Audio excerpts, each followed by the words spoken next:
Pokemon Heart Gold and Soul Silver are some of the most beloved Pokemon games in the entire series for many reasons. They did a great job building upon Gold and Silver, making them arguably the best remake Pokemon games and quite possibly even the best Pokemon games in general. Today we're going to be looking at some of the weirder facts about Pokemon Heart Gold and Soul Silver though, which really set it apart from the original Gold and Silver games that it is based off of. There's surprisingly a lot of weird facts about Heart Gold and Soul Silver, more so than Diamond and Pearl even, which we covered not too long ago. I didn't really plan on making videos like this for the remake games, but after looking into Heart Gold and Soul Silver, it really proved that wrong. Before we get too far into this video, I just want to remind everybody that the majority of people who watch my videos aren't even subscribed, so consider subscribing if you haven't already, and of course also consider leaving a like on the video if you enjoyed it, since it helps the channel a ton and helps push my channel with the YouTube algorithm. Did you know that in Pokemon Heart Gold and Soul Silver, there's in-game trades with trainers like Steven from Hoenn? This of course wasn't in the original Gold and Silver games,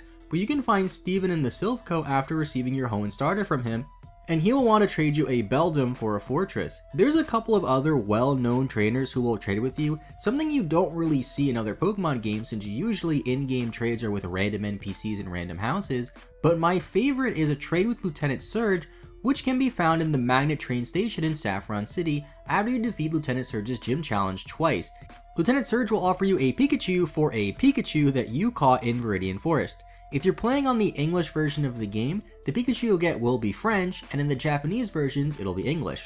Pokemon Heart Gold and Soul Silver use the Pokedex entries from the original Gold and Silver games, as opposed to the Dex entries found in Diamond and Pearl, which are in the same generation. This is to remain truthful to the original, and it's a nice little touch that might go overlooked by most players. On the topic of version exclusives, Heart Gold has 20 version exclusives, while Soul Silver only has 18. This is because in Generation 4, Gligar received an evolution into Gliscor, and Mantine received a baby form in Mantike, accounting for the 2 extra Pokemon that didn't exist in Gold and Silver. They could have easily just had the Lickitung line as an exclusive counterpart to Gligar, and the Mr. Mime line to coincide with Mantine, since each of them did get a new form in Generation 4, which would have made more sense for version exclusives, and would have balanced out the number as well, but this would have altered the original version exclusives from the original Gold and Silver games, but at least it would have balanced it out. In recent years, the topic of gambling in Pokemon games has been pretty controversial. Heart Gold and Soul Silver were the last Pokemon games to feature a game corner even, also because in some countries around the world, gambling is banned entirely. I can understand why they had to remove the game corner and pretty much all gambling references from Pokemon games, but I always enjoyed messing around in the game corners in Pokemon games as a kid, and I didn't turn to some obsessive gambler now that I'm older. One of the countries that gambling is banned in is South Korea, which has had a lot of issues with Pokemon in general that could honestly take up its own video.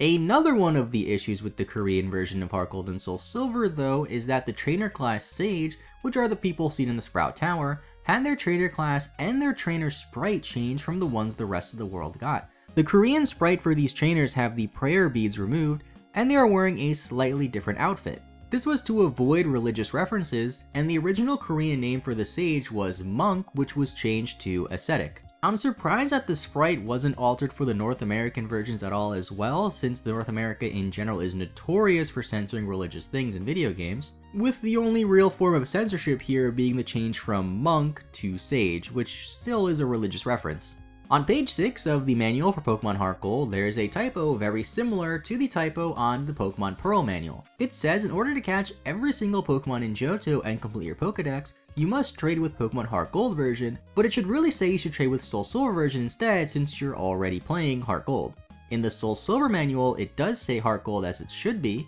and I'm surprised that they let this slide in Pokemon Heart Gold after having the exact same issue with the last paired Pokemon games in Pokemon Pearl version. Heart Gold and Soul Silver feature some of my favorite NPCs in all of Pokemon, the Pokédude and his brother Maximo. The Pokédude is the guy from the TGTV in Pokemon Fire Red and Leaf Green, and Maximo is his twin brother which can be found in the contest hall in the Johto region. Both of these characters are pretty irrelevant to the games and they don't really serve much of a purpose, but they are the sons of the guy who teaches you how to catch Pokemon in Viridian City in Red and Blue, and are also responsible for starting this weird fact series on my channel when I first discovered who they were and wanted to make a video involving them.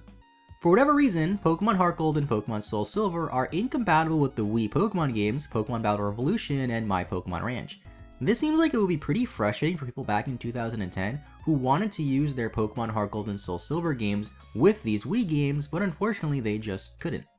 Heart Gold and Soul Silver take a lot of elements from Pokemon Crystal version as well, instead of sticking 100% true to the original Pokemon Gold and Silver games. They feature Yucine from Crystal version, who was tracking down Suicune, as well as give you the option to pick a feminine character, which was absent from the original Gold and Silver games as you couldn't pick your character sprite. Originally in Crystal version, her name was Chris with a K, but this was changed to Lyra for Heart Gold and Soul Silver. They also changed the boy character from being named Gold in the original Gold and Silver games to being named Ethan in Heart Gold and Soul Silver, and the character sprite that you don't pick will still appear in Heart Gold and Soul Silver and have a Meryl, and act sort of like a friendly rival, which wasn't the case for Crystal version. The character you didn't pick just didn't appear in the game. Now, as I'm sure you guys are all aware, Team Rocket appears in the Johto region as well as the Kanto region. However, the Team Rocket that appears in Johto is a little different than the Team Rocket we know from the original Kanto games, but the Team Rocket in Heart Gold and Soul Silver is also a little different than the Team Rocket we knew in the original Gold, Silver, and Crystal games.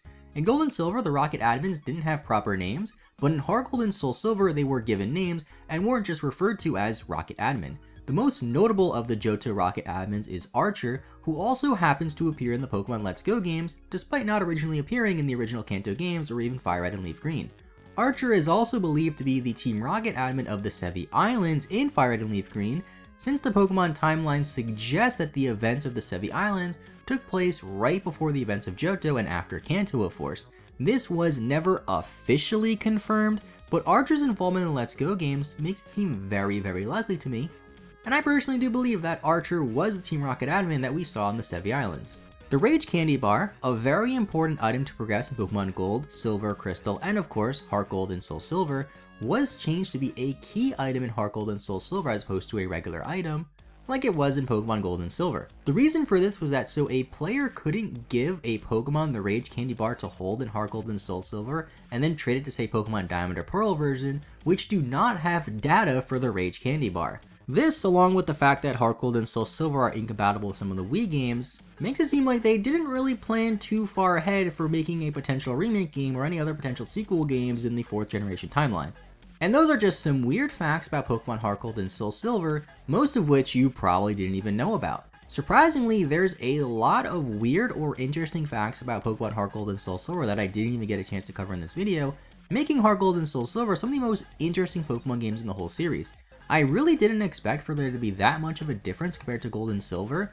but I was definitely wrong as there was a lot more facts to cover. Let me know in the comments down below which your favorite weird facts about Heart Gold and Soul Silver are, and also let me know in the comments what other main series Pokemon games I should make a video like this on next. If you made it this far in the video and enjoyed the content, consider leaving a like and subscribing as it helps the channel a ton. And with all that being said, thank you all so much for watching, have a great rest of your day, I will see you all next time, and bye bye.